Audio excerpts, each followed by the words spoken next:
di bidang kepelabuhanan. Nah, harus ada bukti paklaringnya. Betul, Nah, ada berarti kalau paklaring. kemudian dia punya dapat skor Nilai, taruhlah ada nilainya 9 lah ya, umpamanya nilainya. betul. Tapi kalau nggak ada 10, 0 umpamanya. Atau kalau nggak ada kita sih skornya kalau nggak ada 4. Oke, Nggak ada nilai 0. Kita kalau nggak ada ya 4. Begitu pula umpamanya pengalaman. Kalau pengalaman di kepelabuhanannya umpamanya lebih dari 10 tahun, kita kasih nilai 9. Kalau kurang dari itu ya kita pakai pembobotan lah. Betul, Nah, oke. sekali lagi itu. Nah, kemudian pansel melakukan rapat pleno, merekap semua, Merekap hasil merekap dari hasil semua nilai tahapan. tim pakar sama tim psikolog ya. Iya, betul. Nah, setelah direkap, muncullah kemudian dari 17 kandidat. itu, ya karena yang pasti kan calon yang tidak datang itu kan pasti dia 0. Betul, udah gagal dia Akhirnya ya. tinggal 16 kan. Dari 16 ini kemudian pansel hanya mencari 6 besar. 6 6 besar. ranking. Dari ranking 1 16 sampai 6 aja. Dari 16 yang sudah mengikuti Ya. tahapan-tahapan, akhirnya diputuskan Kita hanya ranking sampai ke 6 saja. 1, 2, 3, 4, 5, 6. Hanya 6 saja. Karena Permendagri nomor 7 bunyinya pansel ya hasil UKK itu ya dapat ya sekurang-kurangnya jika jabatannya hanya 1 jabatan itu sekurang-kurangnya 5 kandidat untuk diusulkan kepada pemegang saham utama, dalam hal ini wali kota. Betul. Ya sekurang-kurangnya. Sekurang-kurangnya ya. Sekali lagi sekurang-kurangnya. Oke. Atau setinggi-tingginya, sebanyak-banyaknya, sebanyak-banyaknya kalau jabatan cuma 5. Kalau jabatannya cuma 1 komisaris, itu sebanyak-banyaknya 5 kandidat. Nah, karena kita 2 kandidat, maka kita putuskan ya hanya 6. Hanya 6 saja. Ya, karena memang kandidatnya kan cuma 16. 16, iya kan? betul. Akhirnya ya kita umumkan daftar nama 6 orang ini ya. Itu ya berdasarkan peringkat. Betul. Nah, kita umumkan, kita publikasi. Itu juga kita beber ya. Kita beber 7 unsur komponen yang dinilai itu juga kita beber. Hasilnya ya? Iya. Hasilnya kita publish skornya nilainya. Ada yang nilainya 90. Pengalaman nih. Contoh ada seseorang yang memang mantan direktur sebuah perusahaan pelayaran yang levelnya internasional gitu ya. Itu pengalamannya hampir 20 tahun. Nah, itu dia skornya kita kasih 9. Iya, betul. Nah, terus ada juga pokoknya yang unggulnya karena dia punya pengalaman pernah menjadi komisaris PT PCM. Iya, pernah punya pengalaman. Iya, dia nilainya tinggi. Nah, ada juga umpamanya nilai integritas. Karena itu kan hasil dari tes psikologi. Betul. Nah, itu beda-beda kan. Masing-masing dari yang lulus 6 ini dari nomor 16 orang ini ada yang integritasnya nilainya di bawah. Ada di bawah 6. Ada yang di atas 6. Oke. Ya. Ada yang integritasnya di 6. Iya. Ya. Setelah diakumulasi dinilai. Ada juga yang leadership ya, kan dinilai oleh tim psikolog kepemimpinan. Betul. Itu juga ada yang nilainya cuma di bawah 7, ada yang 9. Oke. Nah, intinya 7 komponen unsur itu semua hasil pemberian scoring nilai oleh tim pakar dan tim psikologi. Betul. Serta pansel itu semua dibuka seterang benderang dan kemudian ya direkap, ya diakumulasi dalam bentuk nilai rata-rata. Nah, nilai rata-rata akhirnya kemudian di ranking. Iya, nah, ranking 1 sampai 6 itulah yang kita putuskan untuk dinyatakan lulus UKK. Selanjutnya berhak untuk diajukan sebagai kandidat komisaris independen yang wajib mengikuti fit and proper test atau wawancara akhir oleh pemegang saham utama dengan wali kota. Nah, 6 orang itu antara lain ranking pertamanya Ibu Ati, ya, Arliati, terus ranking keduanya Pak Rafi Herdiansyah, ranking ketiganya Pak Endai, ranking keempatnya Pak Muhsin, ranking kelimanya Pak siapa lupa ya, pokoknya itu mantan konsultan PCM. Betul. Ranking keenamnya Pak Ilham, Pak Akhwan Ya. Usman. Itu berarti 6 kandidat ini yang sudah lolos UKK dan tahapan-tahapan yang sudah dilakukan oleh Pansel ya. Ini yang istilahnya masuk final. Masuk final. Iya, masuk final. 6 masuk final. Setelah melakukan tahapan UKK, tahapan administrasi, kemudian melakukan tes MPP, apa selanjutnya dari 6 kandidat ini yang dilakukan tahapannya, Pak? Ya, 6 kandidat ini tanggal 8 kalau tidak salah, hari Senin. Iya. Pak Wali Kota berkenan untuk melakukan fit and proper test ya, atau wawancara akhir ya, di rumah dinas Wali Kota. Itu mulai pukul 9 sampai sekitar jam 1 siang. Karena 6 kandidat ya. 6 kandidat. Dan alhamdulillah 6 kandidat itu semua datang. Dan sebelum dimulai acara wawancara ya kita beri kesempatan kepada peserta untuk memutuskan sendiri mekanisme siapa yang duluan wawancara, siapa yang duluan wawancara, sehingga Pansel memberikan keleluasan kepada masing-masing antara peserta untuk bermusyawarah. Dan yang diputuskan saya berdasarkan abjad daftar. Berdasarkan abjad daftar. Ya. Yang pertama kali yang datang, pendaftar yang pertama kali ya, siapa gitu. Tapi poinnya sekali lagi itu tidak diatur oleh Pansel karena ingin memberikan keleluasaan pada kandidat bahwa apalagi sampai kalau diatur oleh Pansel kan nanti wah ini yang duluan kan ada beban moral. Betul. Atau yang paling terakhir diuntungkan. Itu dia ya. Kita serahkan kepada mereka ini bukti bahwa Pansel itu sangat bekerja akomodatif, demokratis dan responsif, serta transparan dan akan akuntabel.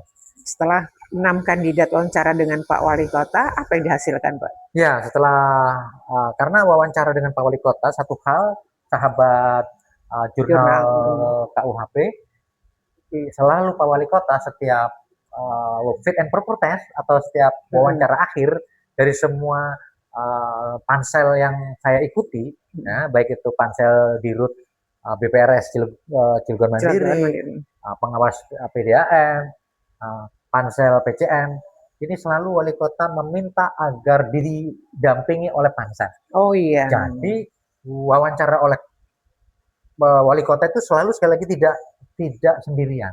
Jadi Wali Kota selalu ada saksinya gitu loh. Jadi, betul. Dan kami pansel selalu diminta mendampingi. Walaupun sekali lagi yang bertanya otoritasnya Pak Wali ya. Kami sendiri tidak mau bertanya. Karena tahapan kita tugas pokok fungsi kita sudah selesai begitu pansel menyerahkan calon ya kepada Pak Wali Kota, maka tugas pansel sebenarnya sudah selesai. Karena permohonan Pak Wali kita mendampingi ya kita lakukan.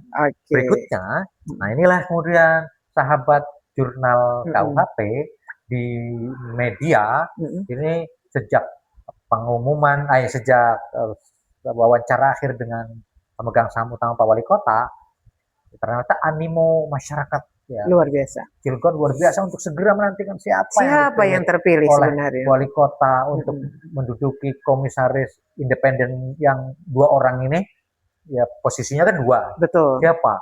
Ini yang betul-betul ya membuat masyarakat benar-benar penasaran, diuji kesabaran, melahirkan kepenasaran karena hampir 1 bulan lebih dari sejak wawancara 8 Mei dan baru diputus kemarin hari Senin. Hari Senin ini. Iya, hari Senin berarti tanggal 21 ya? 20. Tanggal 20. 20 ya. Oke. Tanggal 20 Juni loh. Berarti 1 bulan lebih. 1 bulan lebih. Ya lebih 1 minggu lah. Oke. Akhirnya walaupun sekali lagi hari Jumat saya sebagai perwakilan pansel yang menjadi juru bicara, dalam kesempatan saya dipanggil Wali Kota, saya langsung memohon kepada Pak Wali Kota, Pak Wali, masyarakat sangat segera ingin siapapun yang dipilih Pak Wali itu adalah pilihan terbaik dan itu adalah orang-orang terbaik karena dia sudah masuk final kan? Sudah masuk final. Nah, tapi harapan masyarakat untuk segera saja diputuskan dan Pak Wali langsung menjawab. Pertemuan dengan saya hari Jumat setelah maghrib ya, setelah maghrib itu di rumah dinas, Pak Wali menyerang pada saya diputuskan. Sudah saya putuskan katanya. Dua nama ini tolong pansel hari Senin rapat pleno. Iya, dan betul. Konvensi pers untuk menyampaikan dua nama ini. Iya.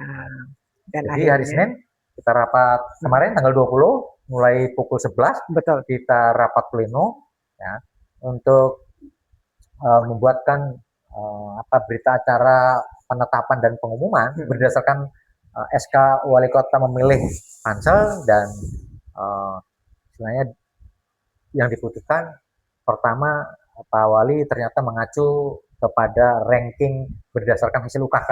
Betul, ranking 1, ranking 2 ya. itu diputuskan. Ditambah oleh alasan bukan hanya sekedar karena ranking 1, ranking 2 yang dipilih. Ada pertimbangan lain. Pertimbangan yang lebih penting adalah pertimbangan adanya chemistry antara pemegang saham utama dalam hal ini Wali Kota dengan dua komisaris yang punya chemistry. Betul.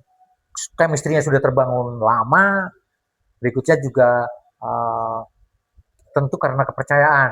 Iya. Tentu kepercayaan dan tentu satu hal lagi diyakini memiliki loyalitas dan integritas. Iya. Dan mampu pasti bekerja profesional. Betul. Nah, inilah alasan-alasan yang ya sekali lagi menjadi hak prerogatif Wali Kota. Betul. Walaupun masyarakat banyak yang ya istilahnya mengkritisi ke pansel karena pansel sudah terlalu panjang waktunya untuk segera. Betul. Tapi kita sampaikan ke Pak Wali Kota juga, karena Pak Wali Kota sempat bertanya, Pak Dokter katanya, kalau saya masih istihoroh gitu, masih istihoroh panjang, apakah saya melanggar Permendagri nomor 37 2018 tentang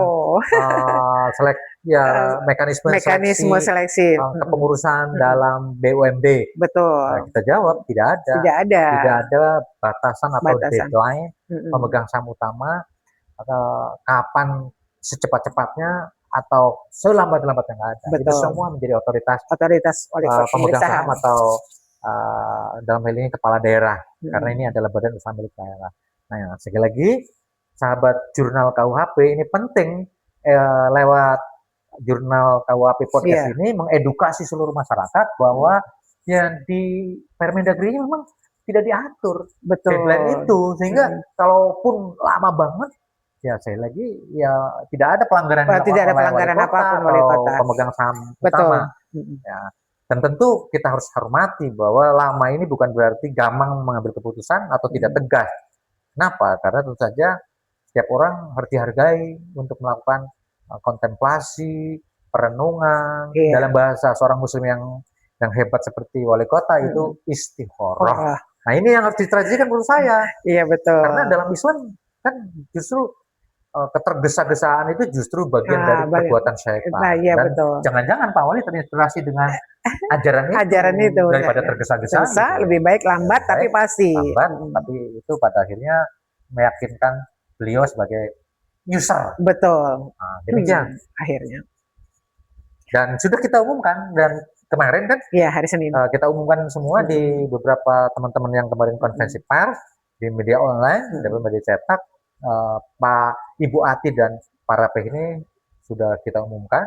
Tinggal hari ini pansel memang merencanakan jam 10 ya sampai jam 1 siang akan mengadakan rapat pansel untuk penyusunan kontrak kinerja komisaris, serta kita ingin melakukan evaluasi pansel yang sudah berjalan sejak April sampai hari ini. Oke, luar biasa nih Pak Saiful ya. Ya, sahabat jurnal, itu dia tahapan-tahapan sudah dilakukan oleh pansel Pak Saiful Bahri dan semua timnya, benar-benar menyeleksi dengan hebatnya, sehingga sudah diputuskan oleh pemilik saham juga Pak Wali Kota sendiri bahwasanya pemilihan dua kandidat pembuat komisaris untuk Pelabuhan Cilegon Mandiri sudah diputuskan. Itu adalah Ibu Ati Marliati dan Bapak Raffi. Mudah-mudahan masyarakat luas sudah mengetahui ini semuanya, dan kita dukung semuanya kinerja mereka untuk menghasilkan BUMN yang memang kita harapkan bisa menghasilkan sesuatu di Cilegon ini. Terima kasih Pak Saiful Bahri wawancaranya untuk hari ini. Saya Sinta dari Jurnal KUHP mengucapkan terima kasih buat semuanya. Assalamualaikum warahmatullahi wabarakatuh. Cilegon juara. Terima kasih Jurnal KUHP.